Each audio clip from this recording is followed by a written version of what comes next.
Hello bachcho, so let's see the question. A proton, a neutron and an alpha particle with the same kinetic energy enters a region of uniform magnetic field moving at right angle to the magnetic induction, right? What is the ratio of the radii of the circular path? Your first option is 1 is to under root 2 is to 1. Second option is 1 is to under root 2 is to under root 2. Your third option is under root 2 is to 1 is to 1. And your fourth option is under root 2 is to under root 2 is to 1.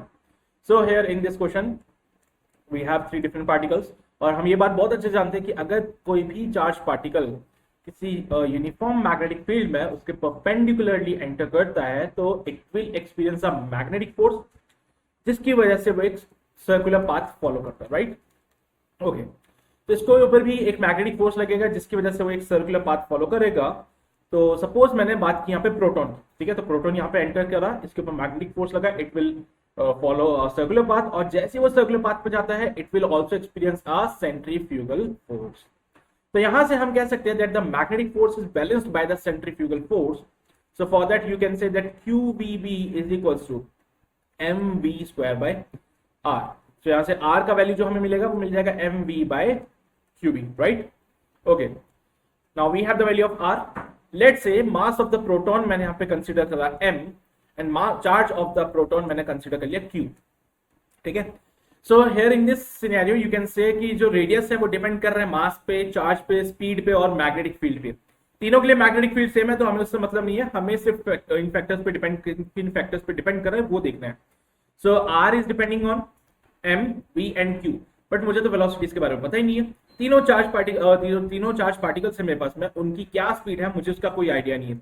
But for that हमें कहा गया कि तीनों का kinetic energy same होगा।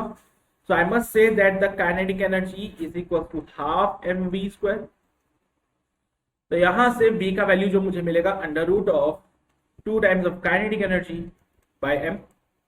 इस v को उठा के मैं r के फॉर्मूले में पुट कर देता हूं and once I do this thing तो मुझे r मिलेगा m by QB under root of 2 times of kinetic energy by m, right? Solving this part r का वैल्यू मिलेगा under root of 2m kinetic energy by QB, right? So यहां से आप कह सकते that r is proportional to under root of m by q। कैसे?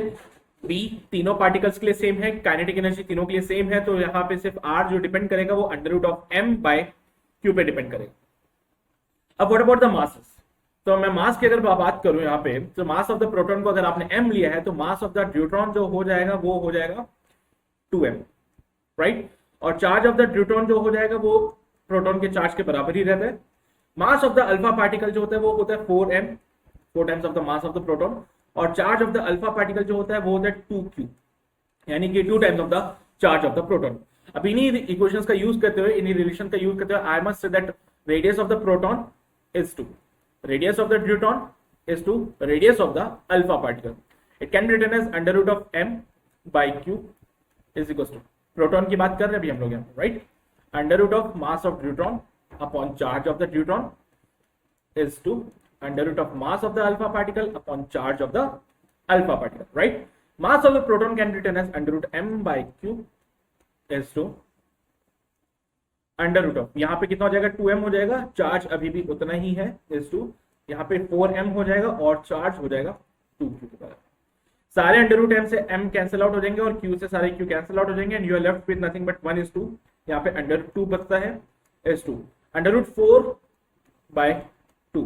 This can be simply written as 1 is to under root 2 is to 2 by 2 यानी कि 1 बन जाता है फिर से, and once you solve this part 1 is to under root 2 is to 1। This is your final answer. So इनके radius का जो रेशियो होगा 1 is to under root 2 is to 1, ये आपको रेशियो मिलेगा 1 is to under root 2 is to 1, right?